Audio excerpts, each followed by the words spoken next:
Hi, everybody. How are you? How are you this evening? I apologize for the late start. I'm having some technical difficulties, as a matter of fact. And my producer is not here to help me out tonight, so I'm going to wing it a little bit, and maybe um, we'll just have to do a new live, or I'll have to do this as a recording because I need my notes to have this conversation, and they're just not like as accessible as I'd like them to be right now. So we'll see, we'll see how things go. Well, first of all, welcome back to my YouTube channel. I am Dr. Donna, the art appraiser, as I'm known on the internets. And I'm so glad that you returned to have this conversation with me on the spring art auctions. I see my blur in the background, and I meant to take that out. I promise to do that in a future live. Um, so yeah, here on my channel we talk about Black art, collecting Black art, preserving Black art, appraising Black art, how to buy Black art, and seeing art as an investment as well. And any other topics related that you feel are important that you want to address. So please, this is a totally interactive enterprise. So do post your questions and comments in the chat, and I'd be happy to respond to those to those comments and questions to keep the conversation going. So, as I said, tonight, I scheduled this conversation on the spring art auctions. And to be honest with you, um, that really has to do a lot with like a kind of behind the scenes thing that I do. Um, and I do it for the spring season, for the fall season, anytime that auctions and the results of big sales, for some of the top artists we often hear about when they're in the news. I really try to keep up with not only like those, you know, featured sales and the conversation around them, but also just on the artists that my clients have in their collections, right? As a way to keep up with the pricing and the auction market for those artists I'm interested in doing more research on, and then of course what's in the headlines, if I have time to do that too. So yeah, so today is a little bit of behind the scenes on the work that I do as an art appraiser, if I'm acting in that capacity or if I'm acting in the capacity of an art advisor. Okay, so I did put together a little slide presentation, and let me see if I can get that to work. Um, so bear with me a moment. I just want to say hi and welcome in the chat.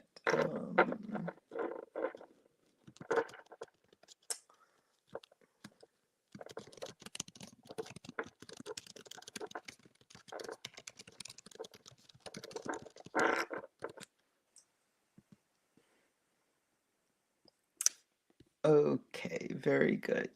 So now let me see if I can switch things up a bit. Not sure if that's the one. Okay, let's see. I'm gonna. Oh, voila! It worked. Okay, so yeah, this is live stream number two for me. So I hope you can see that okay. Um, And if you are, I see two people here connecting here with me. So if you are watching live, can you let me know if you see what I see on my screen in front of you? And that is a little bit of me and then a lot of bit of a slide. Um, so yeah, so recap, Spring Art Auctions 2025. Yeah, so don't get too nervous. There's a whole long list right there of auction houses. Um, I try to get to each and every one of those listed and even more sometimes just to keep up with what the sales results are. And so, for the purposes of this conversation, we're just going to talk about sales really that occurred between March and May of this year. And because I focus on um, appraising art of the African diaspora, I really focus in on the Black artists, the results of the Black artists' sales, especially if there's a record like there was this year for a Black woman artist, which we'll talk a little bit about. And yeah, so I really kind of stay focused on that. And from time to time, like these are major names, right? They're internationally known names. They're names known nationally, as well as some regionally active auction houses. So, I like to approach my research where it's covering like the different tiers of auction sales, right? Okay, let's move on. Let me see. Actually, like I said, since I had my technical difficulties, I'm going to be looking at my notes a little bit and shifting back and forth between notes and what's in front of the slides. So it looks like I covered everything I was supposed to cover there. And let's move on to the next slide. Okay. So, yeah, I don't know that this is a big surprise to folks who cover the work of Black artists at auction, but as the top selling uh, Black male artist who's no longer living, right? Kind of have to operate within particular categories when we describe things too. It's Jean-Michel Basquiat. So it's, not surprising that some of the top tier international auction houses have a Basquiat artwork, one or two or three, to sell during the spring auctions or the fall auctions. So on this slide, you're going to see some very small type. I'm sorry. Looks like four of them, four, five of them. Yeah, five of them listed were sales at Christie's, Phillips, and Sotheby's. The sale at Phillips was a work called Untitled, selling for 46.5 million. Christie's, the Italian version of Popeye has no pork in his diet, selling for 32 million. At Christie's in May, love that title. At Sotheby's on May 14th, Basquiat called Campaign. The date is 1984, selling for $10.1 million. So, it's a beautiful thing when you own a Basquiat. His work just continues to appreciate and, skyrocket at, phenomenal amounts of sales. And all that is good. Also in May, another artist who actually is deceased as well, Barclay Hendrix's work, Vendetta. That's an oil and acrylic on canvas, dated 1977, selling for $3.2 million at Phillips. as I said, in May in New York. So one of the things you can do, right, is go on the internet and go to Sotheby's, and go to Christie's, Bonhams, etc., and you can sign up, right, for an account at these auction houses. If this is something that you want to pursue, that is the purchase of works at auction, go ahead and sign up, create an account, and there you will have access to the sales results for works at auction.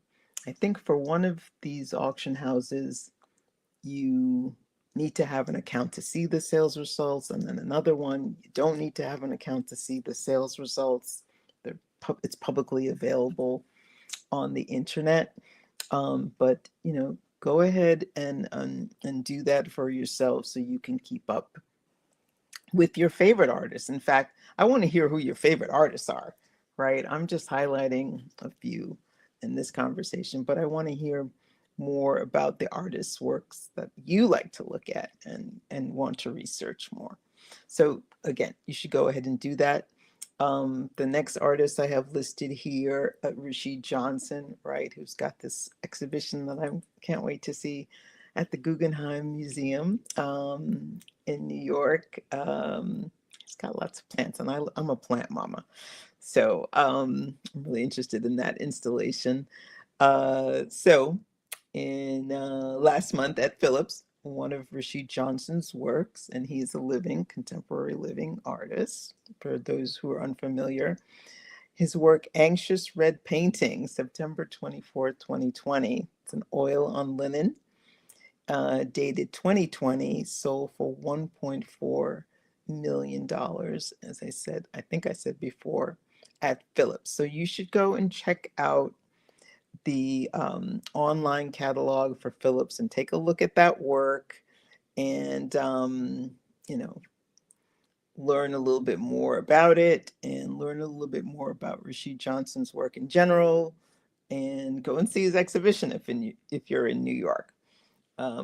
He's really terrific. He does really terrific work. And he's done a lot of those kind of anxious men works over the years. Okay. And another artist who's often in the news, I really love the portraits that he does, is Amako Boafo. And the work that sold at auction for him in March at Phillips is called Pink Shorts, dated 2019, and it's an oil on canvas, selling for, I have here, $295,100. So I kind of want to confirm that. I should confirm that price. But that's what I have listed here. But as I said, and that sold in Phillips in London, right? So these auction houses, like I said, international. So you should go there and go take a look at that work. Let me see if I had anything else I wanted to add. No. Okay. Moving forward. All right, this is interesting. Well, you notice that last slide didn't have any Black women listed, and it's not that Black women are not selling their work at auction. They absolutely are. And this season, I recognized the work of two artists that were actually written about in the press as well. So one of these artists is, let me get to my notes here. Danielle McKinney. Danielle McKinney, again, her work sold at Christie's in London, but she's actually born in the United States. And this work sold, and it's called Otherworldly. And it sold for US dollar $339 200, which was actually 6.5 times its low estimate, which is probably one of the reasons, besides its beautiful composition and the topic and subject matter, one of the reasons why it got attention in the press. And McKinney's work, I know, as we're seeing here, selling at auction really does put her on the map for artists selling on the secondary market. So I'm looking forward to learning more and more about her work. Okay, the other artists selling at a London auction at Sotheby's, right, in March is Lisa Bryce, whose work, I think the low estimate was $1 million. The work is called After Emba, dated 2018. It's an oil on canvas. And the work sold for $6.87 million, right? Now, on your slide there, it's got the British pound currency. And I apologize. I should have updated that with the US dollar, at least alongside it. So this price was more than 5 times the low estimate. Like I said, low estimate was $1 million, and it beat the artist's previous auction record of $3.17 million in, looks like in 2021. So that is fantastic news for those who own Lisa Bryce's work. Kudos to you. You chose well. Okay, so let's move on now. There. And how can I? Voila. Okay. So this was a really fantastic sale of Simone Leigh's work, Sentinel 4, produced in 2020. Bronze sold at Christie's last month for $5.7 million. Highest selling work by a Black woman artist in this season. And many of you are probably familiar with her work over the years, not just the larger monumental sculptures, but the smaller ones, the busts. She's an artist who works in various medium. I've seen her public artworks. She's an artist who has had a major installation at the Venice Biennale. I think it was 2 years ago now, and major retrospective that was traveling as well. So she's an artist of great renown, deep thinker, deep thinker, and is interested in Black women's narratives. So I think this is an artist that you want to be in touch with more of the work that she's producing and read more articles about her work, and learn more about her practice. And she's Jamaican American heritage. Yeah. So big up Jamaica. Thank you. Okay. Let's go on to the next slide. Okay. Suzanne Jackson's work. I became familiar with her work over the last year. And this work actually sold at Swan Auction Galleries in April. And, the theme is, the artwork title is Sida Sapalo. And the theme resonates with, life and culture coming out of the sea islands that are off the coast of Georgia and South Carolina, which has great significance in African American history. And cultural significance. Many people would tell me, I haven't seen them yet, about the baskets that are produced from the Sea Islands. So it's a beautiful painting that she's produced here and selling at Swans for $93,750. Yeah, Mixed Media on Campus. Okay, one of the highest sales at the Swan Auction Gallery, and I need to make mention of this too, that the Jackson sale, as well as this John Biggers sale, was held through the African American Fine Art Department at Swan Auction Galleries, which is established, oh my God, it's well over a decade. Well over a decade. And, it really was instrumental in putting African American art at auction on the map. So many a great collection has been sold at Swan, including the Johnson and Johnson, parts of the Johnson and Johnson Publishing Company collection, which was a white glove sale maybe 2 years ago now. Oh, COVID years make me forget the dates a little bit. But yeah. They've been making some wonderful sales in this department, and they're a great supporter of this work. Yeah, so one of the highest sales here by John Biggers, Death and Resurrection. And Biggers is actually an artist, an African American artist who comes up often at auction. And, he's a kind of a post-war, no, yeah, post-war slash contemporary artist category is where I would place him, or modern artist, yeah, category is where I would place him.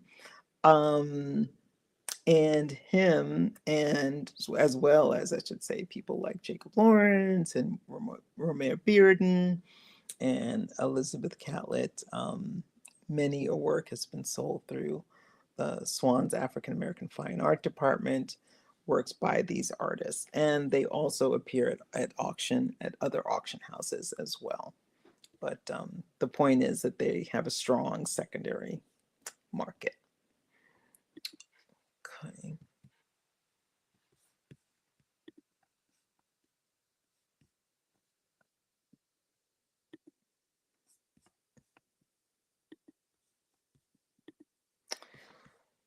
So, things to look out for, generally speaking, when we're talking about auction sales and the growth of African American or Black art sales. So definitely, as I mentioned, the recognition of these artists' work are growing, growing, and growing. So you want to plug into those sources that keep you up to date on the sales of these artists, or where they're placed in museums, or who is currently representing them, right?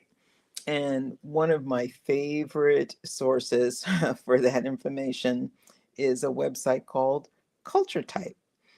And I don't know that I can do a link, but I think I can just type it in the chat here. Dot com. Yeah. So Culture Type, I think that the postings come out daily, but I get the weekly digest. So there you're going to learn more about current exhibitions, latest publications, as I said, new gallery representations for Black artists. You'll learn about auction sales, and also topics like the career updates for curators at major museums, or art gallery directors. So it's really a very good resource that you should plug into. And yeah, sign up. I encourage you to sign up. Yeah. Okay. So just moving on here about institutional acquisition interest. It's now 2025. So I would say like over the last 7+ years, there's been, yeah, 7+ years, there's been a tremendous focus on kind of filling out the gaps, right, of American, oh, well, how can I put this? Filling out the gaps of the American art narrative in museums. Okay, this is what I'm saying here. Some institutions lacked examples of work, of American artwork, right, by African American artists. Okay, so to their credit, their leadership sought to fill in those gaps and started to become more knowledgeable about artists who were producing work from the 19th century to the present moment, right? So depending on the focus of the museum's collection, and curatorial vision, you may find some curators looking for works by artists such as Charles Porter, who was a still life African American painter in the 19th century, right?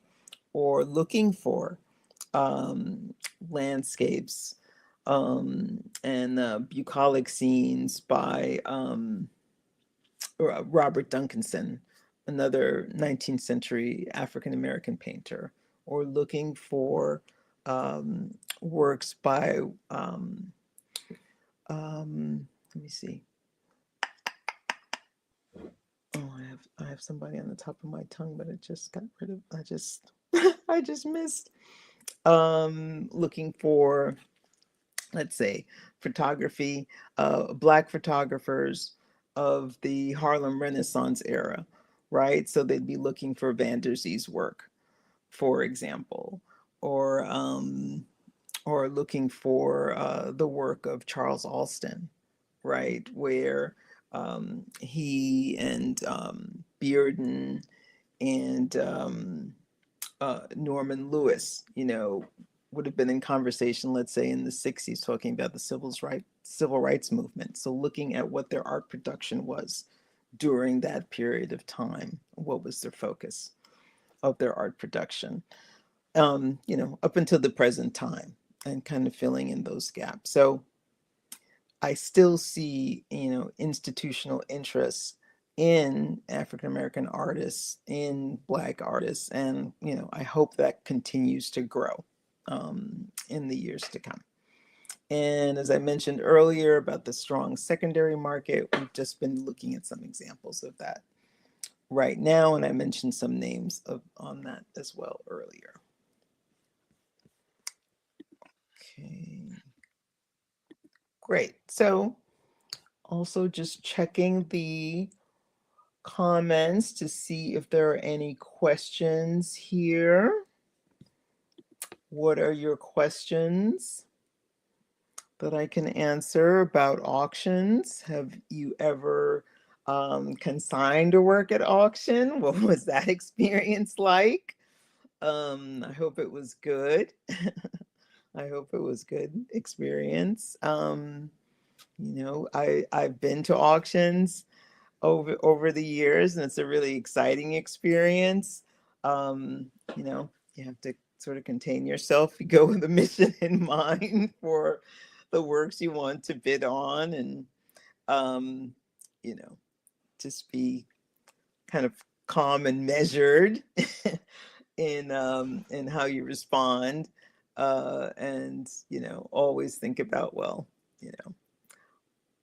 this is the amount that I think is fair to pay for. And if it's yours, you're going to get it. That's certainly my attitude about these kinds of things. Okay.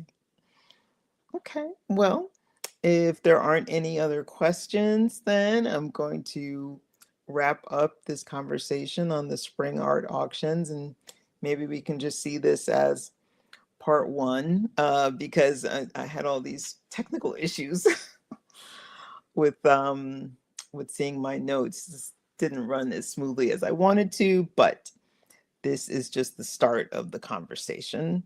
There will be more to come as I figure my way around StreamYard and doing these YouTube lives. But the most important part here is really to hear from you and for us to be in conversation about these topics. So I really want to encourage you to add your comments below, and I read every comment and respond to them. And I want to hear about some of the artists that you're looking at. I want to hear if you've been to an auction, if you bid on something, did you get the sale? Did you not make the sale, like the purchase rather? Did that all happen? I want to hear more about that. And also let me know, what draws your attention to this channel. Are you interested in getting a work appraised? Are you interested in purchasing work? Like, what is it that interests you about this channel? Okay, so I'm going to wrap up here, and I'll see you all again. I think the next topic is going to be around Black portraiture, but also if there's like a sale that I want to cover, I may also do that in the next slide. Okay, take care. Thanks for joining us. Bye-bye.